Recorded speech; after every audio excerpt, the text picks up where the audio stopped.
ఎంతమంది ఉన్నా ఇప్పుడు నలుగురున్నా ఐదుగురున్నా ఈ కమిటీ ఉండాలా అనేది ప్రశ్న.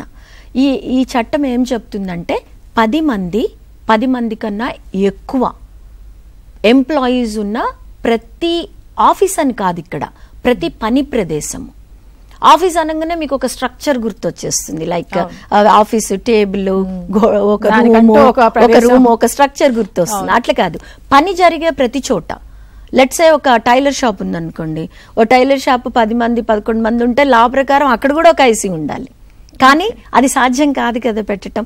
లా చెప్పేది ఏంటంటే 10 మంది కన్నా ఎక్కువ పని చేసే ప్రతి ప్రదేశంలో ఈ ఐసీ ఉండాలి అని చెప్తుంది.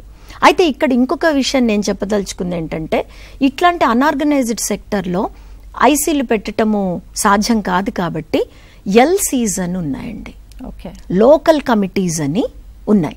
లోకల్ కమిటీస్ కూడా ఈ యాక్ట్ కింద కాన్స్టిట్యూట్ చేశారు. మన తెలంగాణ రాష్ట్రం యాక్చువల్లీ ఈ లోకల్ కమిటీస్ని కాన్స్టిట్యూట్ చేసి రన్ చేయటంలో మన తెలంగాణ రాష్ట్రము అన్ని రాష్ట్రాల కన్నా ప్రప్రథమంగా ఉంది. బేసికల్లీ ఇవి ఎక్కడుంటాయంటే ప్రతి డిస్ట్రిక్ట్ కలెక్టర్ ఆఫీస్లో, విమెన్ అండ్ చైల్డ్ వెల్ఫేర్ వాళ్ళ ఆధ్వర్యంలో ప్రతి డిస్ట్రిక్ట్ కలెక్టర్ ఆఫీస్లో ఈ ఎల్సీస్ ఉన్నాయి. డిస్ట్రిక్ట్ కలెక్టర్ అపాయింట్ చేస్తాడు లోకల్ కమిటీని. ఇప్పుడు ఎక్కడైతే ఎల్సీలు లేవో, ఐసీలు లేవో, ఎక్కడైతే ఇంటర్నల్ కమిటీస్ లేవో, లేదంటే ఎక్కడైతే అన్ఆర్గనైజ్డ్ సెక్టర్ వాళ్ళు ఉన్నారో, అంటే ఇప్పుడు 4 పనిచేసే చోట, 5 పనిచేసే చోట, లేదంటే ఒక కన్స్ట్రక్షన్ నడుస్తుంది అనుకోండి, కన్స్ట్రక్షన్ లేబర్ కూడా వివక్షకు గురి కావచ్చు కదా. వాళ్ళు ఏం చేస్తారు అని అంటే, వాళ్ళు ఐసీ లేదు కాబట్టి ఇంతకు ముందు ఎక్కడికి వెళ్లాల్సి వచ్చేది, ఒక పోలీస్ స్టేషన్కి వెళ్లాల్సి వచ్చేది. ఇప్పుడు వాళ్ళు పోలీస్ స్టేషన్కి వెళ్ళక్కర్లేదు, ఎల్సీ కలెక్టర్ ఆఫీస్కి వెళ్తే అక్కడ ఒక ఎల్సీ ఉంటుంది, లోకల్ కమిటీలో వాళ్ళు కంప్లైంట్ చేసుకోవచ్చు.